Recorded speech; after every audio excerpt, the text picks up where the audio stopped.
state is consistently rewriting the book on how it's evaluating the schools, and what TPS is asking for is more time to adjust to the new factors, which I think is only fair. You probably heard the story. The Ohio Department of Education says it wants to change the way it grades its schools in districts across the state, getting rid of titles or grades like academic emergency, continuous improvement, and just go down the line, A through F.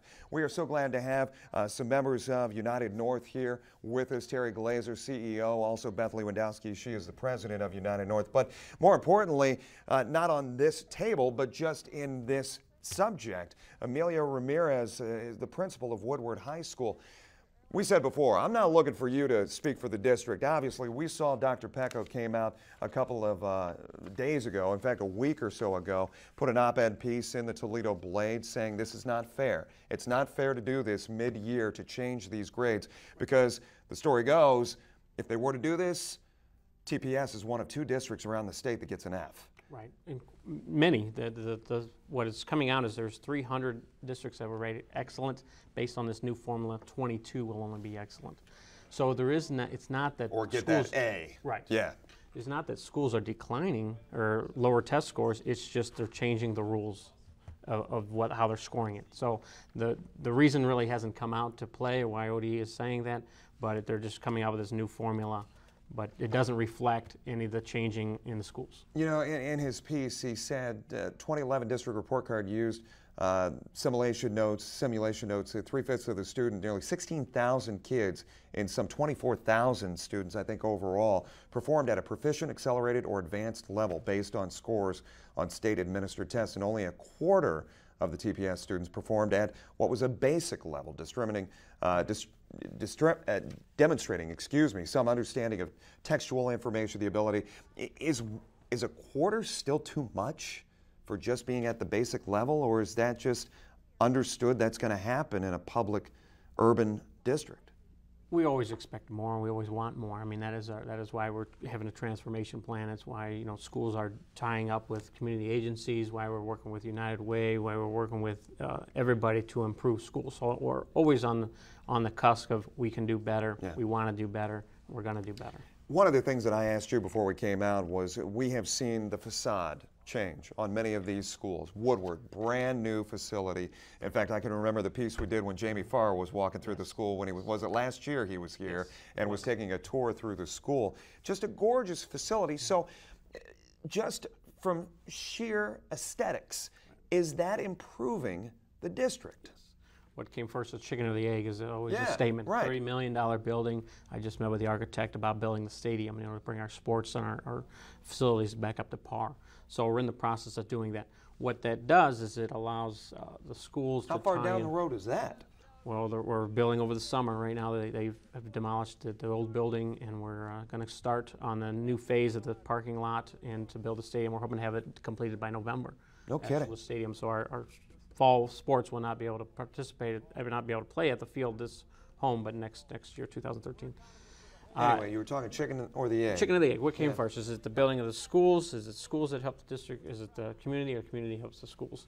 And I think that what we found out is it's neither, or it's both of us at the same time. By having a new school, I think it re-energizes people to come into the schools. We have more alumni taking part in education. We have community agencies that are taking part in education. We're having more events at the school.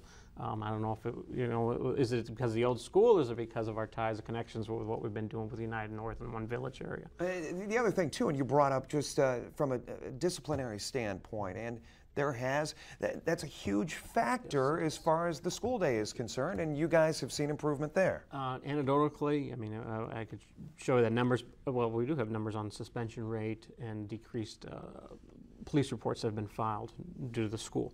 But truancy, things along those lines? Yes. All down. Yeah. All down. Now, the safety and security of the way the building is built, the way it's set up, how we have interlocking doors, how we have extra cameras, how there's line of sight, I mean, all those things were part of that plan. Yeah. So those help with the function and the day-to-day processes.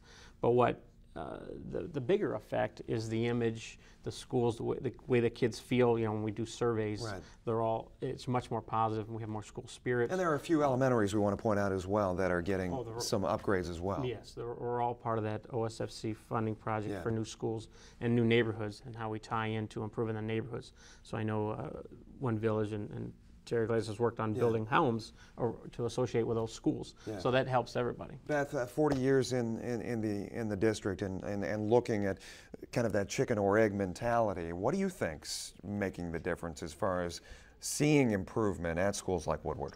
Well, I think that you have to have pride in your neighborhood, you have to have pride in your family, you have to have pride in yourself to be successful at anything that you're going to do.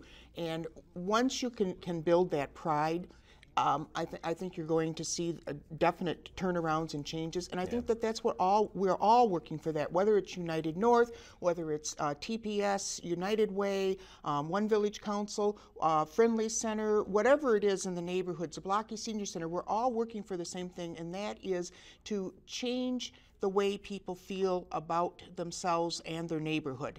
And whether that brings is rehabbed homes, new homes, the new look of the Ohio Theater, the new Woodward High School, it's all change that's needed right now to change people's own feelings about themselves. Sitting here in April, what are you looking at as far as a graduation this year, as far as a graduation rate? I'm putting you on the spot, and I apologize, but...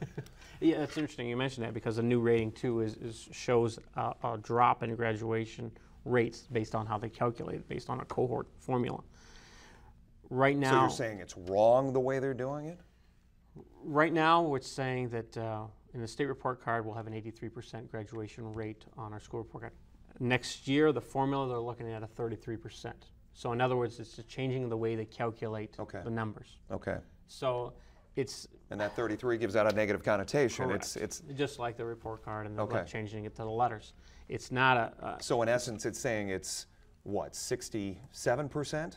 Dropout rate, that's what the new formula would say that. But it's if this all switching comes into play, it. I know they're still talking about it.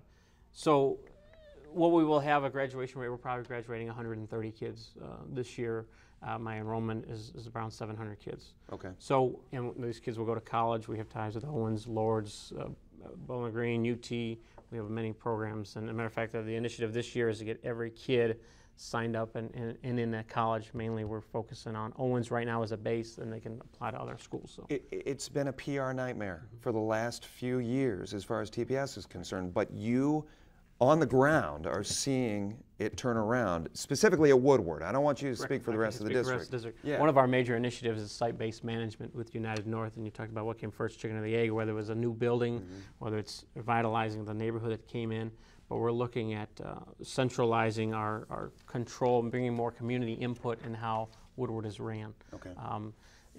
We're in a small process, but we're working to make that happen as a whole. So we've only started a few meetings right now, but we're building that up. Another things we're bringing is a jobs subcommittee through the United North at the school, Woodward High School. A couple other things I wanted to cover with you, Terry, as we get into our remaining minutes. Over the years, we have heard the reports as far as Kroger leaving on Manhattan and Kmart leaving on Manhattan and losing some of those essential businesses. What are the efforts there as far as business is concerned, and where you see things going for the remainder of this year? Sure. A lot of that's happening in our shopping plaza. And I'm proud of the neighborhood because a busload of people went down to Cincinnati to confront the CEO of Kroger, because that was not a decision because of our neighborhood. It was a decision that corporation made to not be in any Central City neighborhood. So if you look at Kroger, they've pulled out of every Central City neighborhood. About 30 seconds. And the Kmart too. I mean, the Kmart has been a national decision. We've talked to the owners of the shopping plaza, and they think they have some potential tenants, and we're ready to assist them, but they're saying right now they're in negotiations.